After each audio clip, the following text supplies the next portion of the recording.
ঠাকুরবাড়িতে গোসাই পাগলদের অপমানের ঘটনায় এবার রণংদেহী মেজাজে অল ইন্ডিয়া মতুয়া মহাসংঘ। শান্তনু ঠাকুর ঘনিষ্ঠ অভিযুক্তদের গ্রেপ্তারের দাবিতে সোমবার গাইঘাটা থানার সামনে নিশান হাতে বিক্ষোভে ফেটে পড়লেন মতুয়ারা। প্রশাসনের নিষ্ক্রিয়তার অভিযোগ তুলে আগামী 5ই জানুয়ারি রাজ্য জুড়ে চাকা স্তব্ধ করে দেওয়ার ডাক দিলেন সাংসদ মমতা বালা ঠাকুরের অনুগামীরা।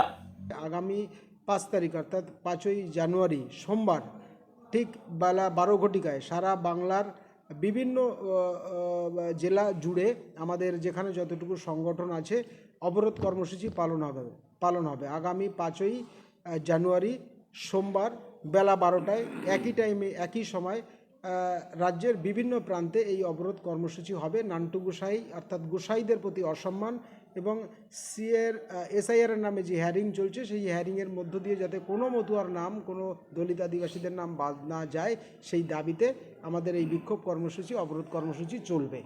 ঘটনার সূত্রপাত কেন্দ্রীয় প্রতিমন্ত্রী শান্তনু ঠাকুরের এসআইআর তালিকা থেকে 1 লক্ষ মতুয়ার নাম বাদ যাওয়ার মন্তব্যের পরই উত্তর চাইতে মমতা ঠাকুরপন্থী মতুয়ারা যেতেই শান্তনু ঠাকুরের দলবল চড়াও হয়।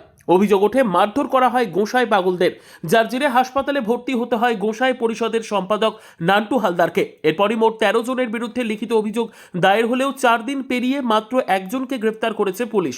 12 জন অভিযুক্ত এখনও অধরা। অভিযুক্তদের গ্রেপ্তারের দাবিতে থানার সামনে বিক্ষোভ দেখালেন মতুয়ারা আক্ষেপ করে বললেন, আমাদের কেউ ভালোবাসে না, শুধু ব্যবহার করে।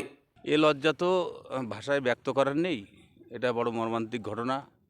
কিন্তু আমরা একটা জিনিস বুঝতে পারছি, নির্বাচন আসলেই সবাই আমাদের পাশে এসে বিভিন্ন রকম প্রতিশ্রুতি, দান, দক্ষিণা, ভিক্ষা প্রদান করে, কিন্তু বিপদে যে আমাদের পিছনে কাউকেই পাচ্ছি না। এটা হয়তো মতুয়া সমাজ আগামী দিন এর জবাব দেবে। বর্তমান একটা মানুষ যদি সামান্য একটু পকেটও মারে, 500 টাকা কারোর কাছ থেকে নেয়, পুলিশ কিন্তু তড়িঘড়ি রাতারাতি গিয়ে তাকে অ্যারেস্ট করে।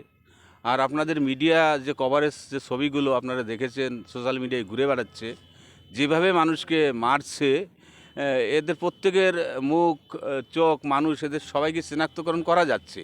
তারপরেও আজ 4 দিন গিয়ে 5 দিন হতে চললো, এখন পর্যন্ত মূল আসামি যারা, তারা তবিয়াত নিয়ে ঘুরে বেড়াচ্ছে। এটা একটা লজ্জা আমি মনে করি, বা আমি দাবি করব আগামী দিন বাংলার মানুষের কাছে, যারা উদ্বাস্তু, যারা মতুয়া প্রেমী, যারা অন্তত এই যে ঘটনা ঘটেছে এতে ব্যথিত, দুঃখিত, তাদেরকে বলবো আপনারা সজাগ সাবধান হন।